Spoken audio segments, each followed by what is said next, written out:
Sorry to disturb you. ఏం లేదన్న, అది ఒక రిక్వెస్ట్ అన్న.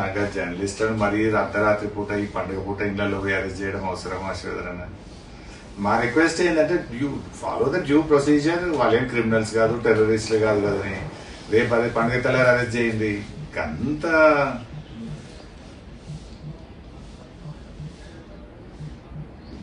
దట్స్ ఓకే అన్న. అది ఒక్కటి వరకు ఓకే. మిగతా నన్ను తలుపులు వల్ల కొట్టినాను, ఒకరిద్దరిని తలుపులు వల్ల కొట్టి రాత్రి 12 గంటలకు పట్టుకొచ్చారు. బాగుండదు కదన్న. జర్నలిస్టులు అని కానీ వాళ్ళు డైరెక్ట్ ద ప్రొఫెషన్ ఏముంటుంది. ఈ గతంలో జరగలేదన్న ఒక్క మాట చెప్పండి అన్న. పండుగ మందం విడిచిపెట్టి పండుగ తర్వాత పిలవండి నోటీస్ ఇచ్చి. ఫ్యామిలీస్ అంతా ఫీల్ అవుతారు కదన్న. పండుగ పూట ఇబ్బంది పెట్టకండి kindly. Sorry to disturb you. ఏం లేదన్న, అది ఒక రిక్వెస్ట్ అన్న. జర్నలిస్ట్ అని మరీ అర్ధరాత్రి పూట ఈ పండుగ పూట ఇళ్లలో పోయి అరెస్ట్ చేయడం అవసరమా శ్రీధర్ అన్న? మా రిక్వెస్ట్ ఏంటంటే you follow the due procedure. వాళ్ళేం క్రిమినల్స్ కాదు, టెర్రరిస్టులు కాదు కదని రేపు అదే పండుగ తెల్లారి అరెస్ట్ చేయండి. అంత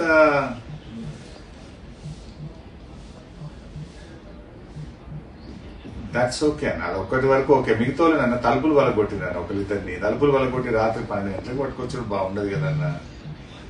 జర్నలిస్టులు అని కానీ వాళ్ళు డైరెక్ట్ ద ప్రొఫెషన్ ఏముంటుంది. ఈ గతంలో జరగలేదన్న ఒక్క మాట చెప్పండి అన్న. పండుగ మందం విడిచిపెట్టి పండుగ తర్వాత పిలవండి నోటీస్ ఇచ్చి. ఫ్యామిలీస్ అంతా ఫీల్ అవుతారు కదన్న. పండుగ పూట ఇబ్బంది పెట్టకండి కైండ్లీ. Thank you.